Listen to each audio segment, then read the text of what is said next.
alumnos que están subiendo las actividades que voy dejando después de cada clase.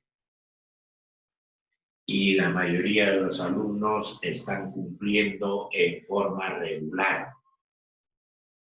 Ya debo ir evaluando y poniéndoles su nota en la semana que viene para que puedan tener un promedio, no sé, bimestral o trimestral, pero tienen que tener su promedio. La semana que viene hay una pequeña prueba, un pequeño examen. Y espero que todos cumplan porque tengo informaciones de que hay algunos alumnos donde no les interesa prácticamente, no están prestando atención, se están dedicando a algunas actividades, algunas otras actividades. Yo les invoco, yo les exhorto a esos alumnos y alumnas para que tomen las cosas con seriedad. Vamos a ver cómo van a trabajar esta semana que viene. Ya tienen ya el comunicado de que hay una prueba, un examen. ¿Sí? Bien.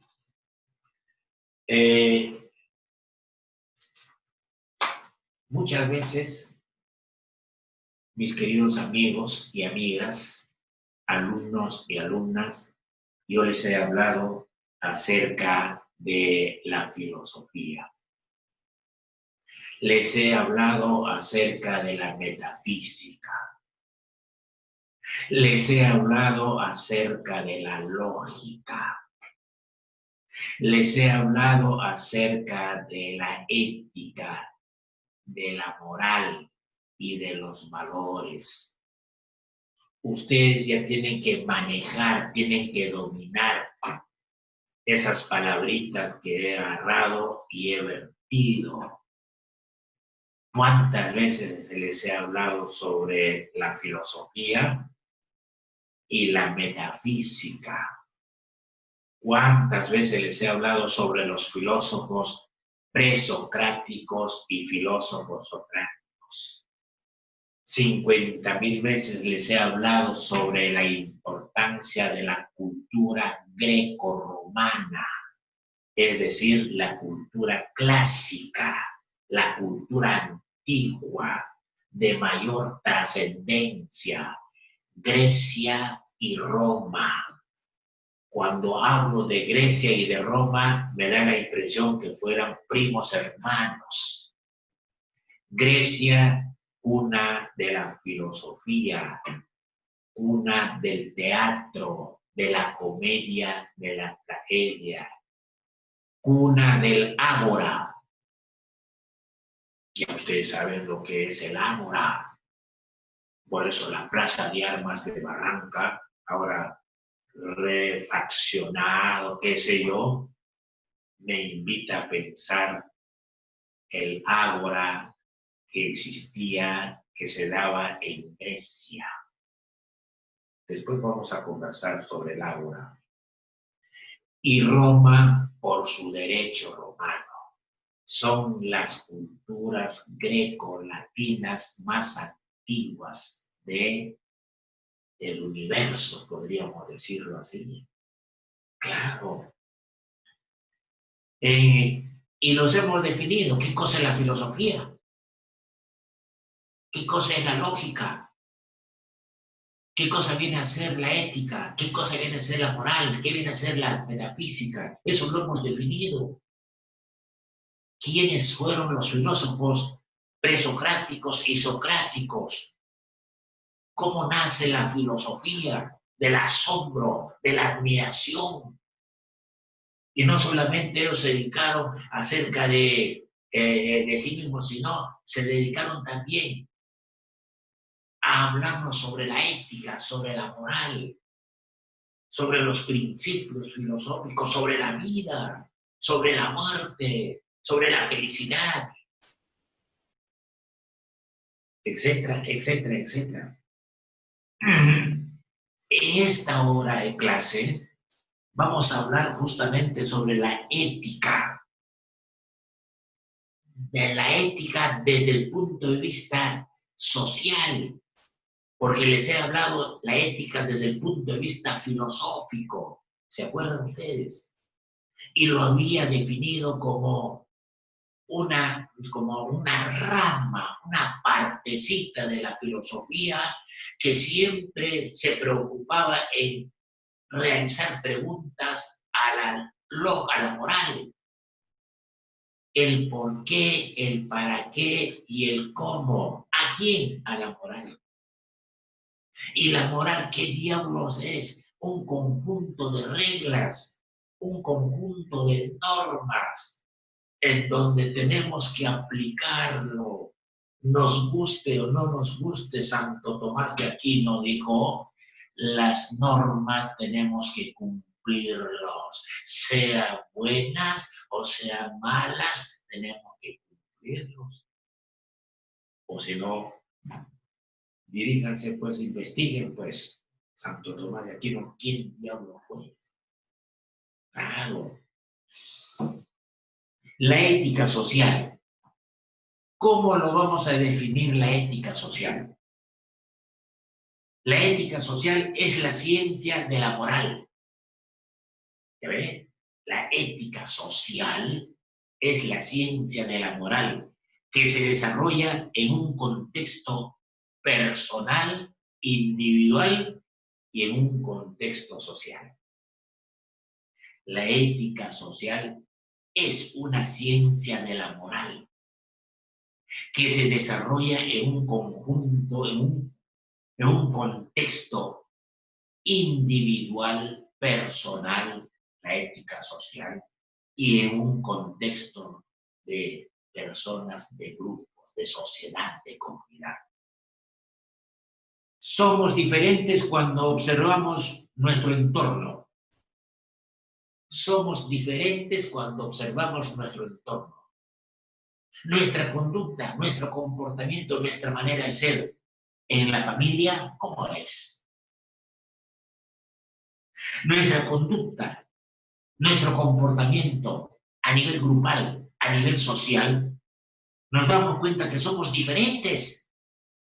Otra cosa es comportarse en casa, en familia, en el hogar, y otra cosa es comportarse a nivel comunitario, a nivel de grupos, a nivel de sociedades.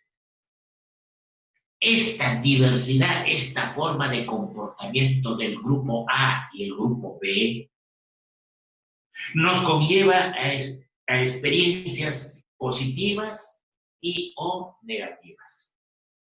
Cómo te comportas en la casa. Algunas veces hay experiencias positivas y negativas. Cómo te comportas en la comunidad.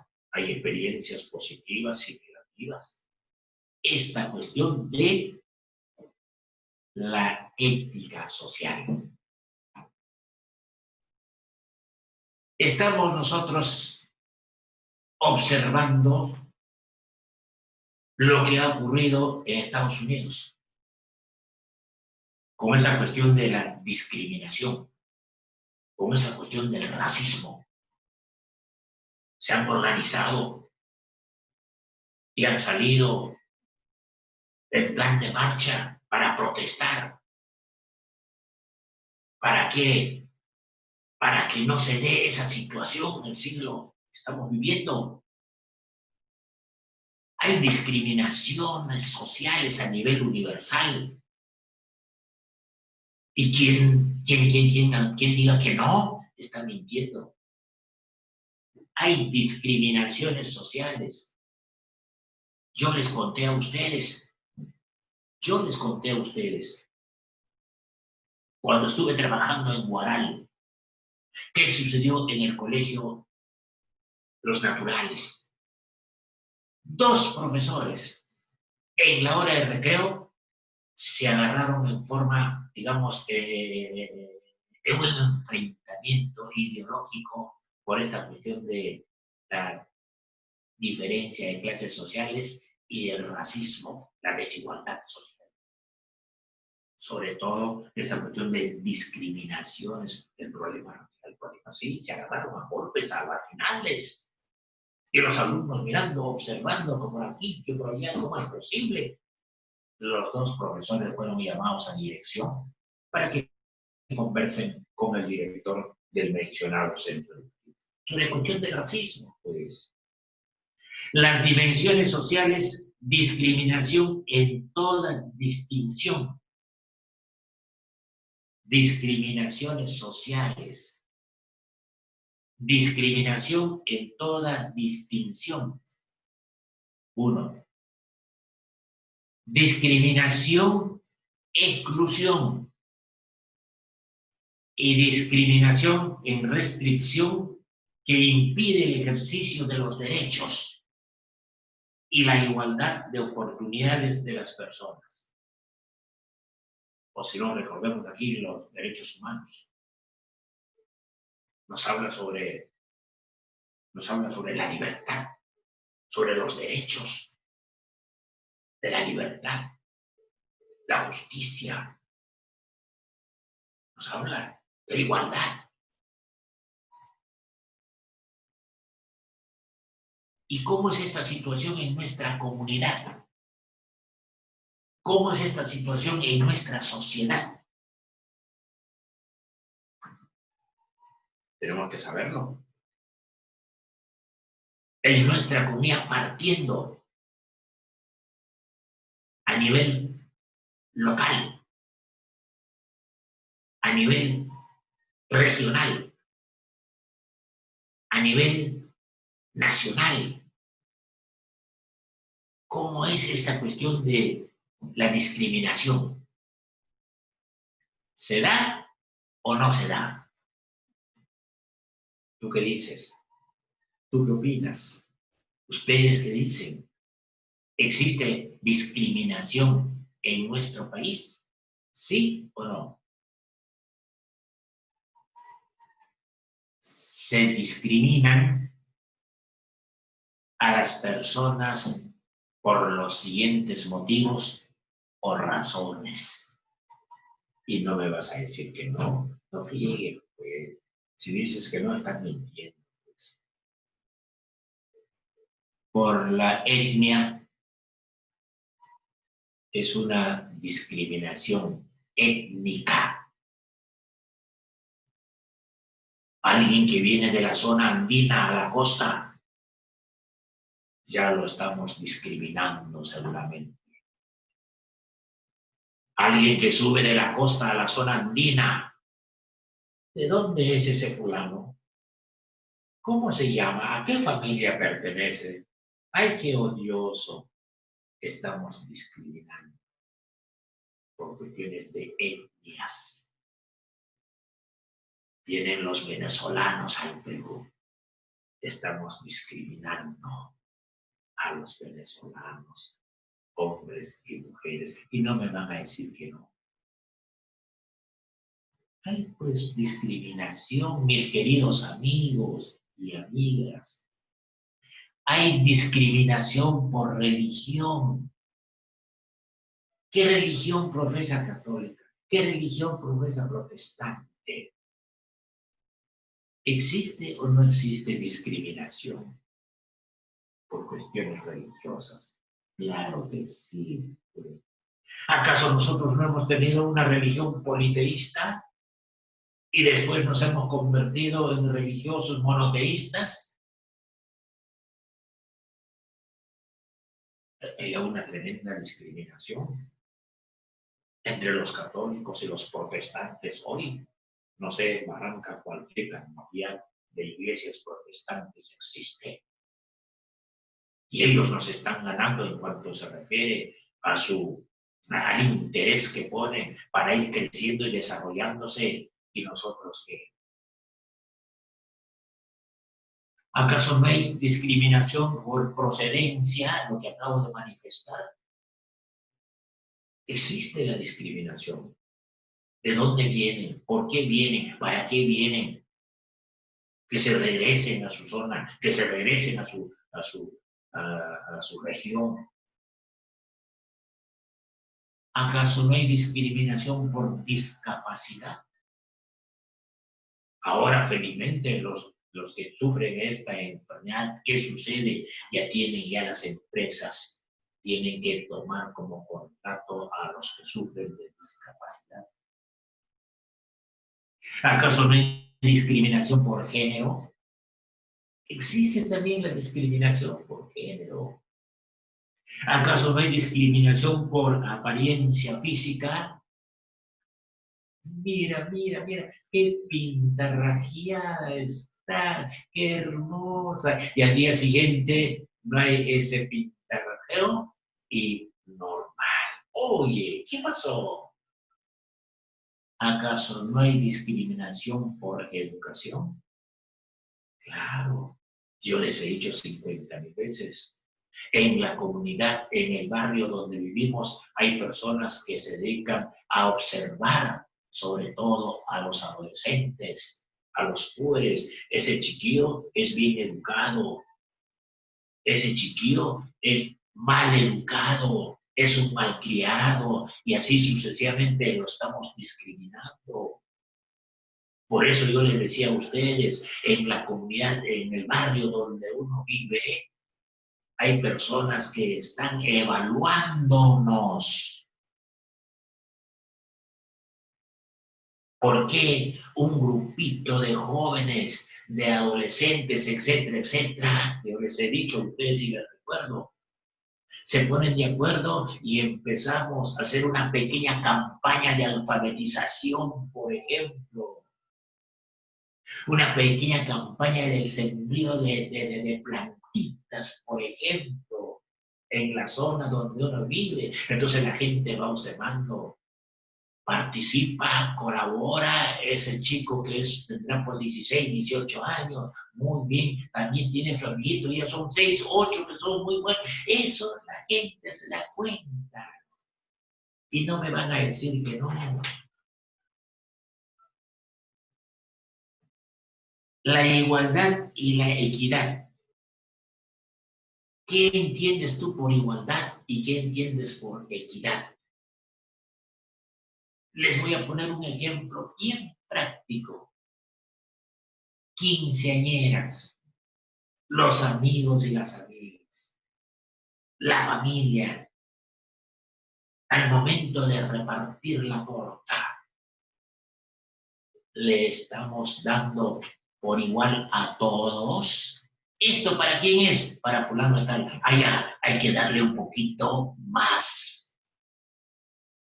¿Para quién es? Para fulano de tal. Ah, hay que darle chiquitito.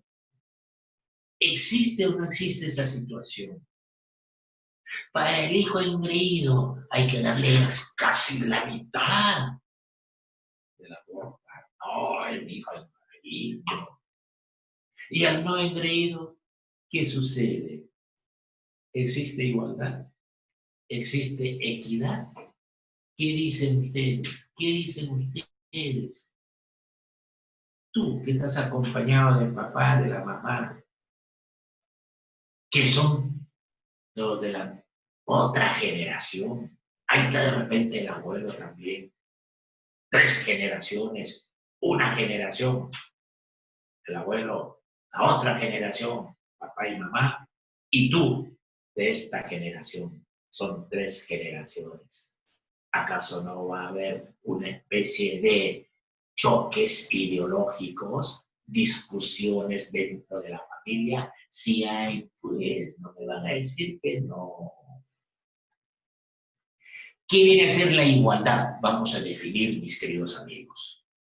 Es un valor moral, legado, dejado, legado es lo que significa, dejado por el cristianismo.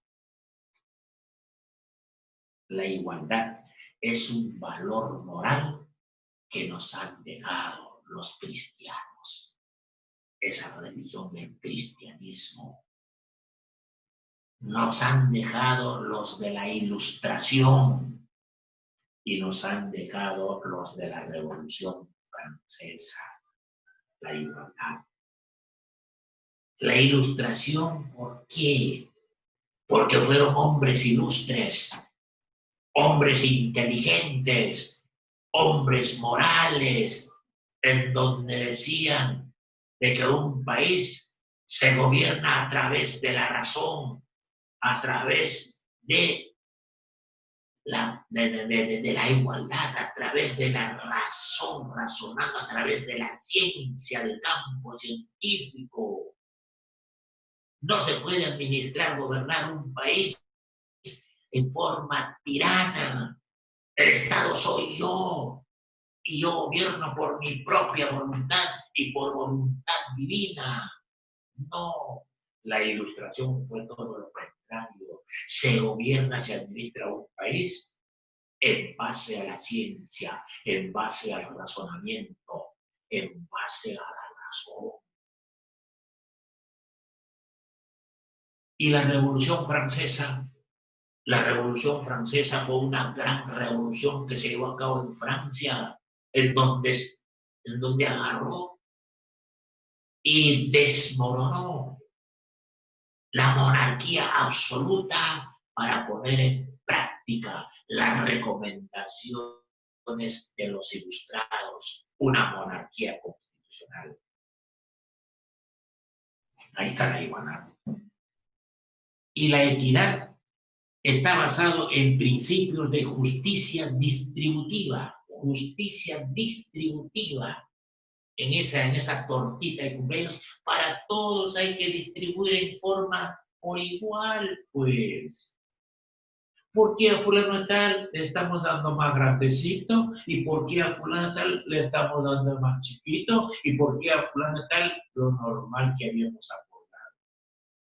No, pues la equidad está basada en principios de justicia distributiva e implica la igual acceso a las oportunidades y respeto por la diversidad. Y punto. Les estoy poniendo ejemplos bien prácticos. Lo que generalmente se da en las comunidades, en las familias, en los grupos, etcétera, etcétera, etcétera. ¿Cuáles son los caminos? ¿Cuáles son las vías? ¿Cuáles son los senderos? Los senderos luminosos, ¿se acaso? No. Los senderos, el camino, las vías. Ustedes están caminando y van a encontrar algunos obstáculos.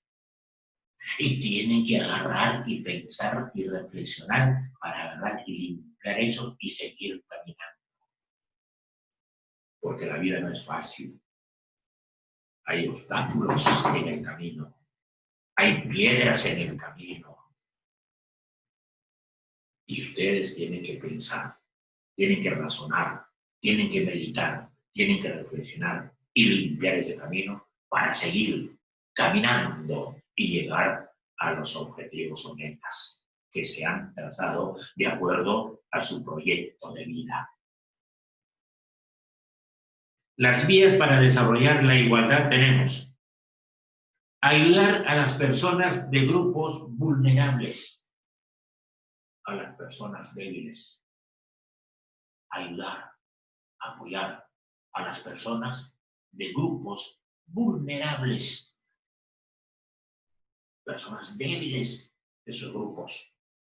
Hay que ver la forma como ayudar. Colaborar con las organizaciones que trabajan por la igualdad. Sobre todo en esta época en la que estamos viviendo, hay algunas instituciones que están organizando la participación de la comunidad, de la sociedad. Parece que es el Banco de Crédito del Perú. Entonces, colaborar con las organizaciones que trabajan por la igualdad. Hay que darle, digamos, igualdad a todos.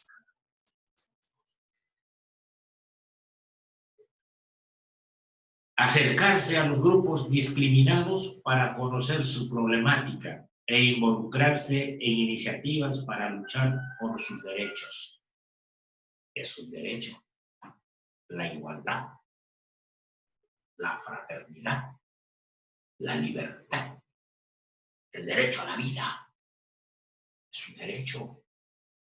Nadie tiene por qué quitarle la vida a nadie. Absolutamente nadie. Y sin embargo, ¿qué ha sucedido en Estados Unidos? Un policía, un miembro de la policía, la agarró. ¿Y qué sucedió con la persona? ¿Acaso en 7 minutos le quitó la vida? Ahogamiento, con la rodilla, en el cuello. 7 minutos, 8 minutos, que sea. Nadie tiene el derecho de agarrar y quitar la vida a nadie.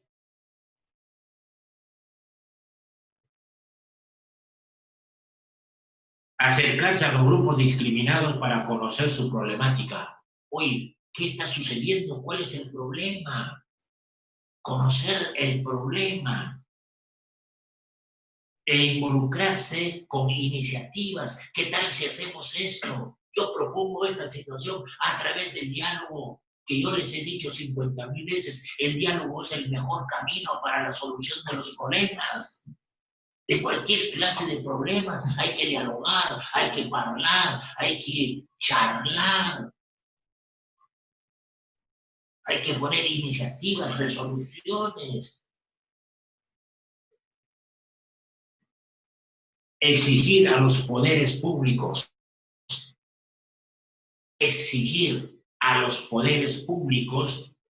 campañas contra la discriminación. ¿Así no están haciendo los que están marchando ahí en Estados Unidos? ¿Acaso no se han ido al atrio del Poder Ejecutivo para invocar, para pedir al presidente de la República de que no se cometan actos discriminatorios? Por eso dice aquí, exigir a los poderes públicos campañas contra la discriminación, y así como la vigilancia de los contenidos de los medios de comunicación. ¿Qué dicen los periódicos? ¿Qué dicen las revistas sobre esta cuestión que estamos conversando, sobre la discriminación? Ya lo habló la vez pasada el señor presidente de la República del Perú, pero no quiso meterse mucho en esas situaciones, pero sí reconoció de que en el Perú también existe discriminación. Existe la discriminación.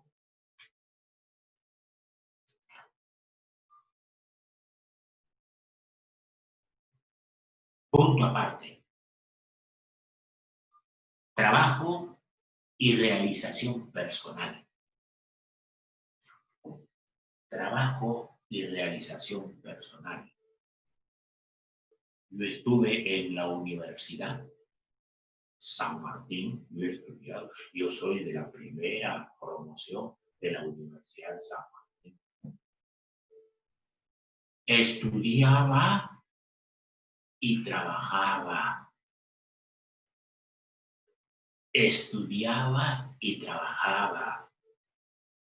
Cuando ya estuve en el 4º ciclo, empecé a trabajar en un colegio que quedaba en La Victoria, en Prolongación Juan. Al año siguiente trabajé en la supervisión que quedaba en el mismo corazón del centro de Lima. Y me acuerdo mucho de la secretaria, la señorita Luz, secretaria del supervisor. En ese entonces se llamaba supervisor el cargo. Y ahí, cuando trabajaba, se produce una licencia en comas de 1 año. Y a mí me encargaron para ir a trabajar y cubrir esa licencia. Trabajé en primaria cerca de la Plaza de Hacho, cerca del río, debajo del puente, hay una escuelita de primaria. he trabajado. Me dieron una resolución luego para trabajar en el Callao en la tarde, pero como ya yo estudiaba a las 6 de la tarde, tenía que entrar a la universidad hasta las 11 de la noche, mis padres me dijeron, no te conviene, porque vas a perder tus estudios universitarios y movilidad tan lejos desde el Callao hasta el mismo centro de Lima. No te conviene, hijo. Dile al Señor que te ha recomendado. Muchas gracias. Agradece. Agradece. Entonces, he estado trabajando y he estado estudiando. Así es que ¿ahora acaso los universitarios no trabajan y estudian? No, por supuesto el 100%, pero sí un buen porcentaje. ¿Acaso no son mototaxistas? Y ahora todavía tienes la ventaja. El horario de trabajo, tú, de estudio, por favor, de estudios, tú lo escoges, lo eliges. Los cursos, tú lo eliges. Los profesores, tú seleccionas o eliges, etcétera, etcétera, etcétera. Salvo que tienes un buen recurso económico para estudiar sin trabajar. Salvo. Pero la mayoría trabaja y estudia. ¿Qué cosa viene a ser el trabajo, pues? Es una actividad, mi definición, física y mental que realizamos con la finalidad de crear bienes y satisfacer las necesidades humanas de la ciudadanía, de la población. Y punto. Necesidades humanas básicas, necesidades humanas elementales como la alimentación, la vivienda, la salud, la educación, el vestido, etcétera, etcétera, etcétera. Y otra definición que también vale, dice, es toda actividad, el trabajo, que realizamos para crear bienes básicos, para crear bienes elementales, bienes primarios para la sociedad, para la comunidad. Esa es otra pequeña definición. Entonces ya sabemos lo que es el trabajo. ¿Hacia dónde nos conlleva el trabajo? ¿Por qué y para qué trabajo? ¿Hacia dónde me conllevó el trabajo de lo que les he contado? ¿Hacia dónde les va a conllevar el trabajo a ustedes cuando ya estén en la universidad, en los últimos ciclos, haciendo sus prácticas, porque también es un trabajo? O para agarrar y pagar la universidad, o para agarrar y pagar la casa, o para agarrar y pagar la movilidad, la alimentación. ¿A dónde conlleva el trabajo? ¿Hacia dónde? Me invita el trabajo. Uno, a través del trabajo voy a fortalecer la seguridad, mi seguridad personal, el fortalecimiento de mi seguridad personal. A eso nos lleva en primera instancia el trabajo. A la integración a un grupo distinto al de la familia. Claro, estoy en el colegio y me estoy integrando a la comunidad educativa donde trabajo, que es muy distinto, muy diferente a la comunidad familiar. Los obreros que trabajan en el campo, en las construcciones, también tienen ahí sus reuniones. que es muy distinto a los de la familia. A eso nos lleva esa integración. Otro, a la adquisición de responsabilidades para asumir retos. A la adquisición de responsabilidades. Yo les he hablado 150,000 veces de lo que es la responsabilidad. La responsabilidad viene a ser el reconocimiento de nuestras acciones. Estas acciones han sido buenas o han sido malas, pero yo soy responsable que reconozco esas acciones. Si han sido acciones malas, estoy reconociendo y que se me sancione de acuerdo a ley. Y tengo todo el derecho de defenderme. Y si han sido acciones positivas, bienvenidos. Estoy fortaleciendo personalidad. Por eso tenemos que aprender a ser responsables. Esos algunos alumnos de quinto año que no les interesa. Son 6, 7 alumnos más o menos. Tienen ustedes que aprender a ser responsables, mis queridos amigos y mis queridas amigas. Aquí tengo la relación. Hay ciertas lagunas y hay algunos alumnos donde no están haciendo absolutamente nada, no les interesa. Ya están en quinto de secundaria, están tocando la puerta para llegar a la universidad. Y que tienes que demostrar responsabilidad. Y si no hace nada, tienes que agarrar y reconocer de que no hago nada. Eres responsable, no hacer nada porque estás reconociendo tu error. No puede ser, pues. Ya vas a tener ya 17 años, 18 años. Y vas a asumir el mayorazgo. ¿Y qué significa el mayorazgo? El hermano mayor de la casa, de la familia, es el responsable de los bienes, muebles e inmuebles. Esa es la herencia que nos dejaron los del virreinato en la época de la colonia. Y no me van a decir que no, ustedes lo han estudiado eso, el mayorazgo. Y muchos alumnos de quinto año hoy van a tener que asumir esa responsabilidad. Por eso, papá, por eso, mamá, hay que darle en forma gradual y lenta algunas tareas, algunas responsabilidades a los hijos para que ellos vayan aprendiendo en forma progresiva, que aprendan a solucionar problemas de acuerdo a sus posibilidades, que hagan propuestas. De repente la propuesta que hace el hijo mayor es mejor que la propuesta que hace el abuelo, que hace usted como madre o que hace usted como padre. De repente su propuesta es mejor. Les invito a una reflexión, mis queridos amigos.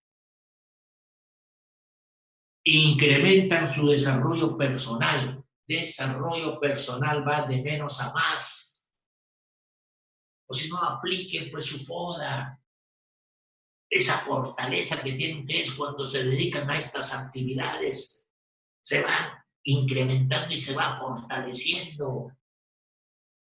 Que haya menos debilidades y mayor. Esas debilidades que tienen hay que ir pasando al fortalecimiento del individuo, de la persona, del sujeto. Le dan un mayor sentido a su vida.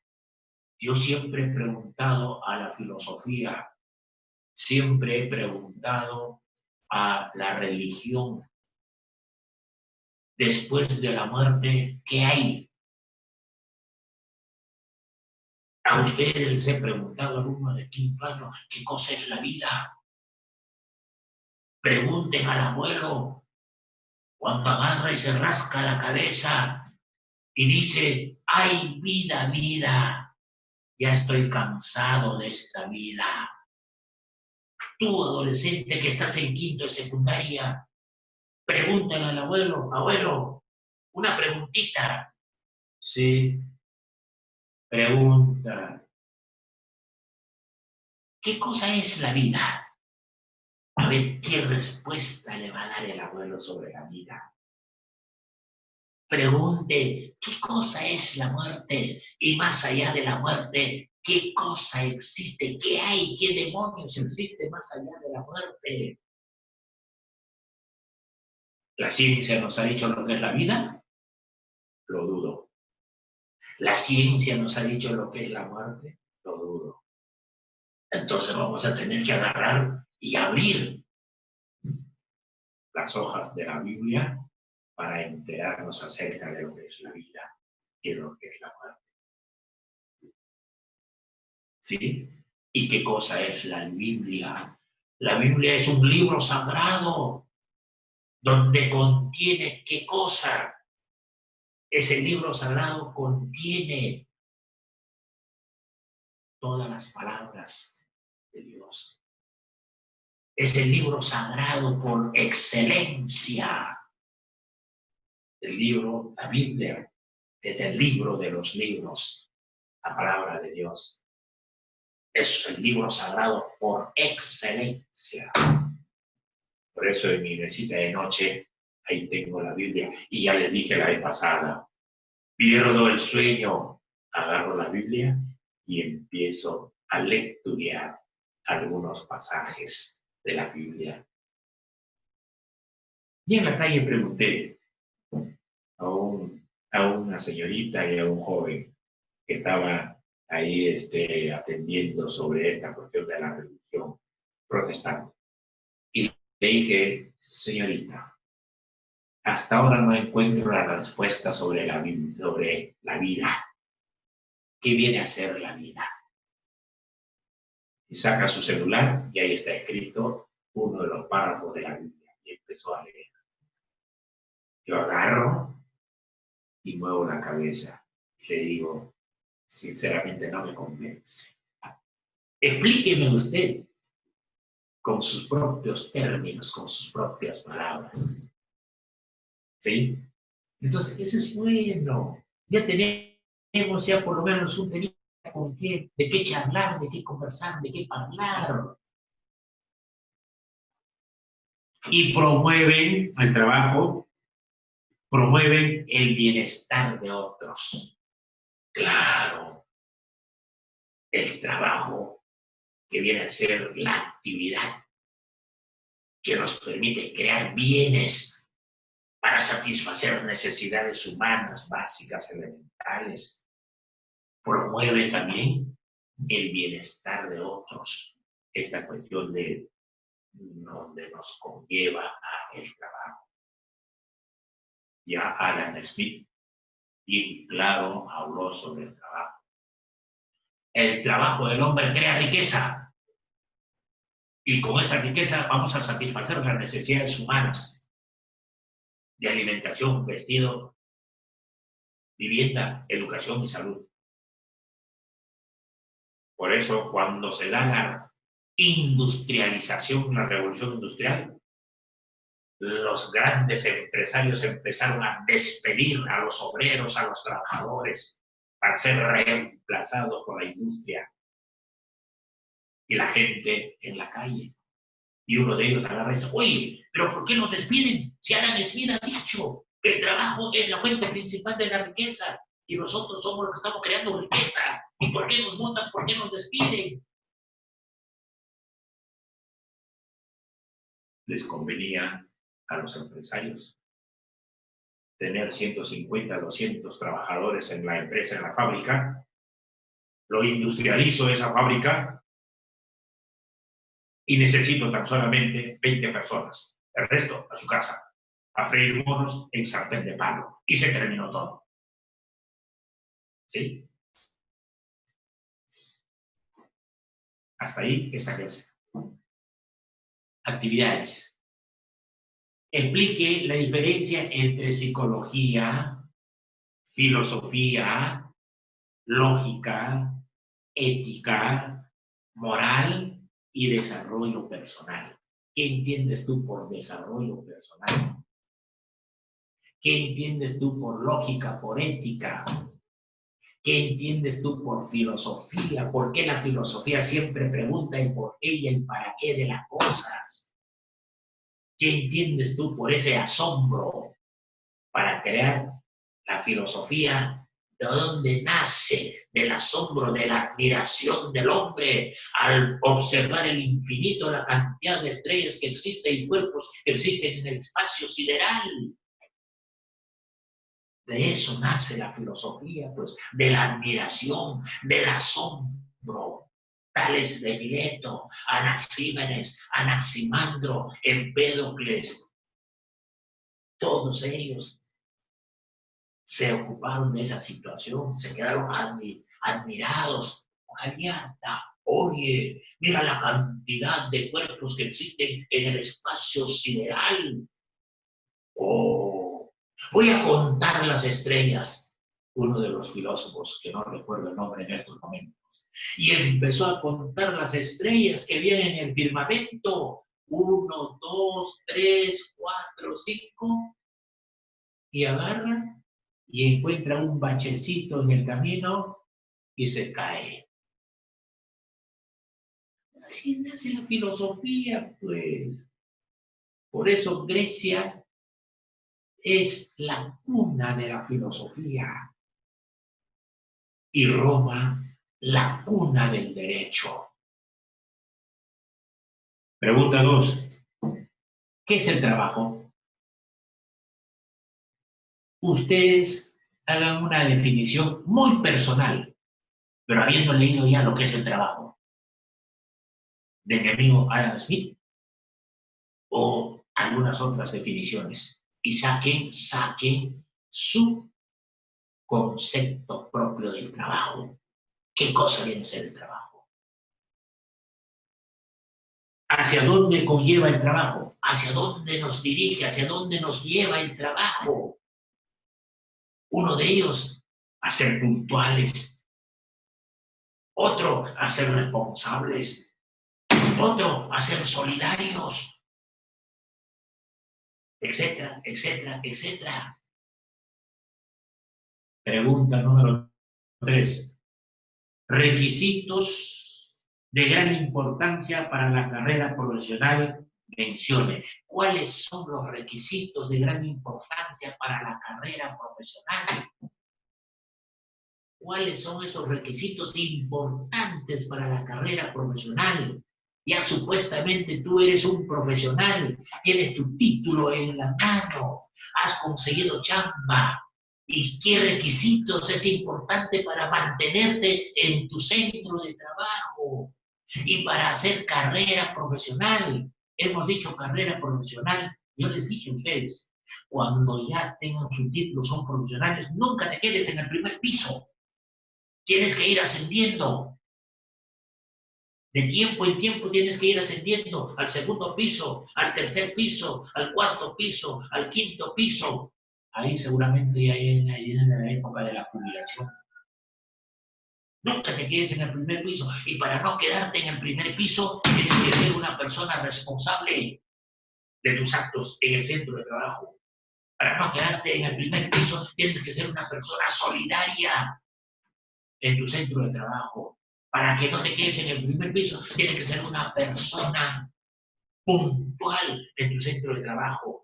Todo eso, hay alguien que lo está evaluando, hay alguien que lo está calificando, hay alguien que está mirando, hay alguien que está preocupado. ¿Por qué? Porque tú no tienes ese interés de hacer carrera profesional. ¿Pero por qué? Hay que hacer carrera profesional. Pero para eso hay que ser una persona responsable, puntual, solidario y producir. Que ese producto sea de calidad, no mamarracho. Por eso has estudiado en la universidad. Ahora estás trabajando y el producto sea de calidad, porque los dueños de la empresa quieren también actualizarse. Y tú vas a tener que alimentar o realimentar a esos dueños para que se pongan al día. Porque ellos están con una técnica ya que ha pasado 20, 30, 40, 50 años. Entonces hay que alimentar o realimentar a esa gente. Yo tengo, trabajando en el magisterio, 52 años. Porque una de mis grandes fortalezas es la puntualidad. Tenemos que aprender a ser puntuales. Porque nuestros niños, nuestros púberes, nuestros adolescentes, hombres y mujeres, nos están esperando, ansiosos para recibir la clase. Aquí en el Instituto Pedagógico yo les decía a los estudiantes del Instituto Pedagógico, ustedes tienen que llegar 15 minutos antes de la hora indicada a su centro de trabajo, porque van a llegar niños, alguna vez es triste, y darle el recibimiento, la bienvenida. ¿Por qué estás triste, hijito? ¿Por qué estás triste? A ver, cuéntame, un abrazo. No cuesta nada. No podemos llegar a un centro de trabajo corriendo, volando, agitado. No. Porque tenemos que trabajar con seres humanos. Tenemos que alimentar y realimentar a nuestros alumnos y a nuestras alumnas.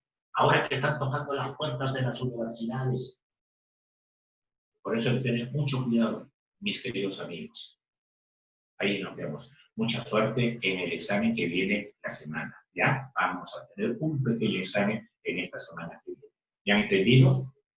Chao. Gracias.